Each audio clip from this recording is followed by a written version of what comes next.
আমরা মণ্ডলের উদ্যোগে এই সাংবাদিক সম্মেলনে আপনাদের সবাইকে স্বাগত জানাই।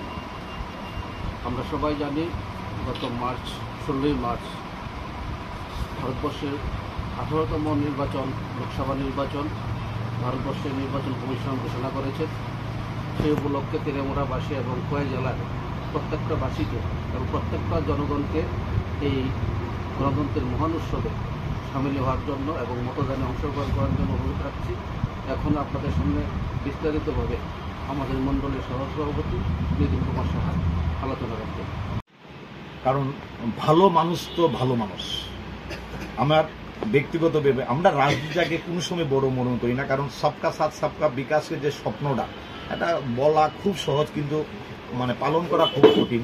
আমাদের তেলিয়ামুড়ার ভাইস চেয়ারপারসন, প্রাক্তন ভাইস চেয়ারপারসন জয়দেব গুহ আজকে ভারতীয় জনতা পার্টির এবং কল্যাণী সাহারায়ের কাজের নিখিরে এবং মানিক শাহর কাজের নিখিরে এবং আমার সর্বোপরি আমাদের নরেন্দ্র মোদীর কাজের নিখিরে উনি আজকে ওনার দীর্ঘদিনের যে নীতি আদর্শকে জলাঞ্জলি করে আজকে উনি আমাদের ভারতীয় জনতা পার্টির সবকি সাথ সবকা বিকাশের ধর্মকে পালন করার জন্য আজকে উনি আমাদের সঙ্গে যোগদান করছেন।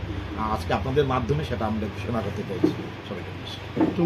তোমার জুডিশিয়াল ম্যাজিস্ট্রেট কোর্ট এখানে হচ্ছে এবং এবং এই জিনিসটা খুব আমাদের দুষ্প্রাপ্য ব্যাপার। আমরা চিন্তা করতে কোনো সময় পারি না এত অল্প সময়ের মধ্যে তেলিয়ামুড়াটা আমরা এই জায়গায় নিয়ে যেতে পারবো। উন্নয়নের জোয়ার তেলিয়ামুড়া থেকে কে গ্রাস করেছে এবং সেটার পুরো কৃতিত্ব আমি দিতে চাইছি আমার আমার বিধায়িকাকে। তারপর আমাদের এয়ার পশু হাসপাতাল, পশু ব্যান এখনো ব্যান যায়, ফোন করলে পশু পাখিদের চিকিৎসা, উন্নত চিকিৎসা পরিষেবার জন্য ব্যান গিয়ে ঘরে উপস্থিত হয়। ভাবা যায় সেই সরকারটা কোথায় কাজ করছে। আমাদের ওয়েট মেজারমেন্টের আমাদের যে ওজন এবং পরিমাপ দপ্তরের তার পাকা বিল্ডিং হচ্ছে, চারিদিকে শুধু উন্নয়ন হচ্ছে, কিন্তু বাম গ্রেস কিন্তু সেটাকে অস্বীকার করছে। আমার কোনো দুঃখ নেই, কারণ তাদের নীতি আদর্শ এবং আমাদের নীতি আদর্শ অনেক ডিফারেন্স। এবং আমাদের যে এই নীতি আদর্শটা আমরা কিন্তু মানুষের স্বার্থকে, কারণ ব্যক্তি স্বার্থকে উপেক্ষা করে আমাদের সামাজিক স্বার্থকে আমরা বড় করে দেখছি। কি করলে মানুষের সহায়তা হবে, কি করলে মানুষের মর্যাদা বড় হবে, কি করলে মানুষের হৃদয় বড় হবে, সেইগুলো আমরা চিন্তা করছি। কারণ জনগণের শেষ কথা কিন্তু মানুষ বলে, এই মানুষই আমরা শেষ কথা। আর আমাদের যে এই 500 বছরের যে একটা মীমাংসিত যে একটা সমস্যা ছিল, সেটাও কিন্তু আমরা সমস্যা সমাধান করেছে। আমাদের অযোধ্যার রাম মন্দির, সেটাও আমাদের নরেন্দ্র মোদীজিকে আমরা খুব কৃতজ্ঞ জানাতে চাইছি। আমাদের যে 3 তালাক জিনিসটা আজকে 70 বছর ধরে তার মীমাংসিত একটা সমস্যা, সেটা সমাধান হয়েছে। আর আমাদের ভারতীয় জনতা পার্টির আমাদের টার্গেট 370 নং ধারাটাকে ঐতিহাসিক করে রাখার জন্য আমাদের যাতে একা বিজেপি 370টা আসন এবং আমাদের এনডিএ মিলে আমরা 400 কি পার আমাদের সম্পন্ন থাকবে, এই জিনিসটা আপনাদের মাধ্যমে আমরা আপামর জনগণের কাছে পৌঁছে দিতে চাইছি। সবাইকে নমস্কার, ধন্যবাদ। এবং প্রায় 5.5 কোটি টাকা খরচ করে তারা একটা ব্যবস্থা করেছেন উনার ওই আমাদের সদিচ্ছার ফসল। ফায়ার সার্ভিস নিয়ে বললে আর কি বলবো, আমার বয়স হয়ে গেছে 49, এখানে অনেকে আছেন। একটা ফায়ার সার্ভিস বলতে তেলিয়ামুড়া অম্পি চৌমুনিতে আমাদের স্বর্গীয় বিজয় রায়ের বাসভবনটা আমরা মনে করি। মাত্র অল্প দিনের মধ্যে 72 মাসের মধ্যে এরকম একটা সুন্দর চিন্তাধারা ওনাকে ফায়ার সার্ভিসের নতুন ভবনের জন্য আমাদের হসপিটালের পেছনে অক্সিজেন প্ল্যান্টের পেছনে প্রায় 1 কানি জায়গা উনি দিয়েছেন এবং একটা স্যাংশন এনেছেন যে আমাদের যাতে এই ফায়ার সার্ভিস তার নিজের ভবনে সে থাকতে পারে।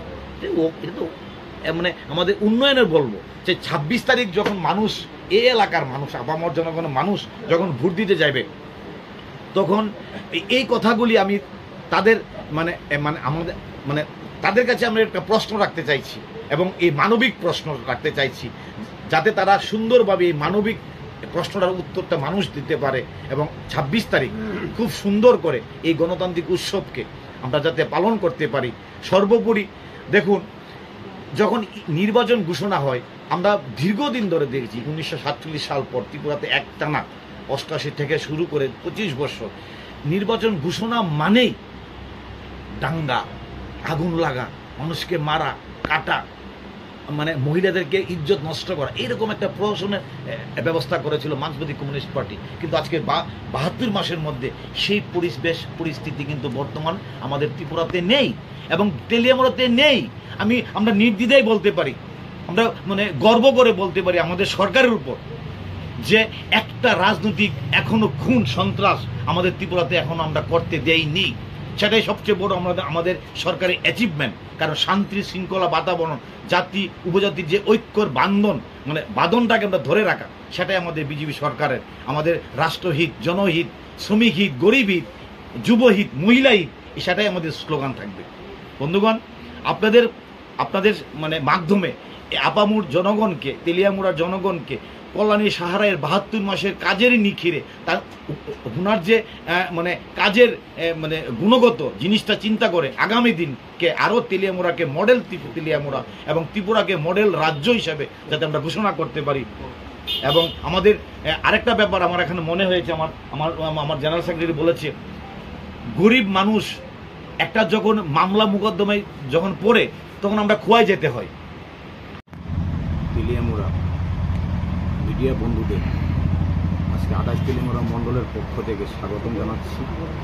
আর আপনাদের মাধ্যমে ত্রিপুরার সমস্ত সোশ্যাল মিডিয়া, ইলেকট্রনিক প্রিন্টস মিডিয়াকে এবং তেলিয়ামুড়া আপামর জনগণকে, তৎসঙ্গে আমাদের এই জেলার সমস্ত আপামর জনগণ এবং সর্বোপরি সমস্ত রাজ্যের জনগণকে আমি আপনাদের মাধ্যমে আগামী যে গণতান্ত্রিক যে উৎসব অনুষ্ঠিত হবে সেই উৎসবের আগাম বার্তা দিয়ে আমি তেলিয়ামুড়া আমাদের যে যিনি বিদায়িকা কল্যাণী সাহারায়, ওনার যে আমাদের যে 6 বছর 72 মাসের যে তেলিয়ামুড়ার ডেভেলপমেন্ট, সেই জিনিসটা আপনাদের সামনে তুলে ধরতে চাই।